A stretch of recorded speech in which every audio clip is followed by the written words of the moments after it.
Talk, and this is the Environment Society Corner.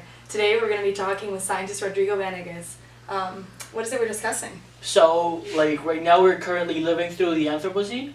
We are experiencing the results of human interaction with the Earth. Wow. And this human age has become the root cause for the global environmental change we're able to see taking place nowadays. Wow, I've never heard anything about that before, so I'm excited to learn more. So, how does the Anthropocene contribute to the degradation of Earth's conditions? Well, some of the results of the Anthropocene can be seen due to the increasing amount of human population. The exploitation of the Earth became the only way to extract materials needed to survive and keep human economy moving. For this reason, the Anthropocene is being guided by three different movements that focus on economic growth, population growth, and how energy is used continuously to become transformed as it grows. The majority of the world's governments are ran by political economies. Capitalist institutions have the power to increase or decrease the number of jobs and revenue provided to a country's economy. Governments rely on the capitalists to move the country's economy, and for this reason, the government feels the constant need to increase the growth of the economy. Wow. We are living in a fossil fuel age, and this means that machines that run on fossil fuels replace human and animal labor to efficientize the production. Coal, oil, and natural gases are being consumed for production in very large amounts. Yeah, so tell me more specifics about that. Well, one of the major problems we're facing right now is dealing with resource extraction. We are constantly extracting energy and raw materials to produce the goods we consume in our everyday lives. Because the demand of these products is so big and the markets are so busy, we do not allow the Earth to naturally regenerate the raw materials we need. The result of this overconsumption of raw materials changes the environment, and for this, we call the damage the consequential threshold. So how do we measure the impact caused by humans on the environment? Well, scientists have concluded that the global impact of a population depends on the size of the consumer class. For this reason, the environmental impact can be determined by calculating the population size, the ability to consume the per capita income, and the systems used to make the products and resources. So talk to me a little bit about the materials economy. Well, our economy is based on the consumption of products created from a combination of natural resources. The rate and volume at which these products are made determines the growth in any industry. However, the production of these materials and goods creates lots of waste that is harmful for the environment. Our materials economy uses critical resources found only in the earth, and it produces waste that alters the living conditions for many species. Well, that makes sense. So any final thoughts? I think that the increasing cost of producing goods and the expansion of human interaction with the environment has created and contaminated the environment that we live in. In different occasions, we have reached a point of no return where our interactions create irreversible changes in the environment that determine the biodiversity found on Earth. Wow. Well, thank you for joining us today. Thank you. Hello, audience. Today, we have Katie Mitchell as a special guest in our Environment and Society Corner here to talk to us about the biodiversity crisis. So, Katie, tell us, what is the biodiversity crisis?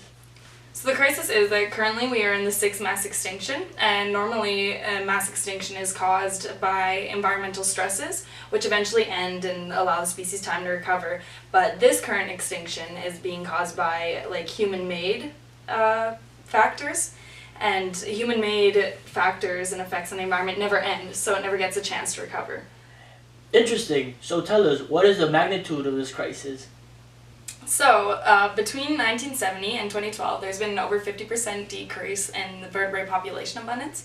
This includes an over 38% decrease in terrestrial populations, an 87% decrease in freshwater populations, and a 36% decrease in marine populations, according to the Living Planet Index. And the State of the World's Plants report suggests that 1 in 5 plant species are threatened with extinction as well. So those are some real solid numbers that we should be taking into consideration. Interesting. So tell us, what are some of the causes of this issue? So there are 5 main threats to the vertebrate species, and the first one is habitat loss and degradation, and this is the main issue. It's commonly caused by unsustainable agriculture, transportation, or fragmentation of rivers and streams.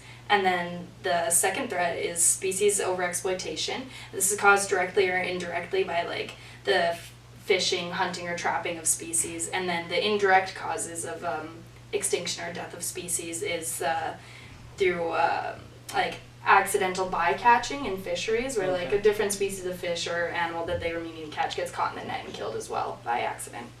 The next threat is pollution. And pollution just makes an environment unlivable for the species. It contaminates the habitat. And then we also have invasive species and disease. And so it is when species not native to an area and that have never existed in an area before are then introduced to a new area, and this disrupts like the chain and webs of the pre-existing species in there, and it takes over the native species habitat and oftentimes becomes a predator for native species. So when the weather changes, it causes species reproductive and migration patterns to change, and it causes these events to occur at like the wrong times of year, times that would be dangerous, and it causes them to move into new territory that it might not be hospitable for them. So, do you think there is a relationship between these causes and the Anthropocene? Oh, most definitely.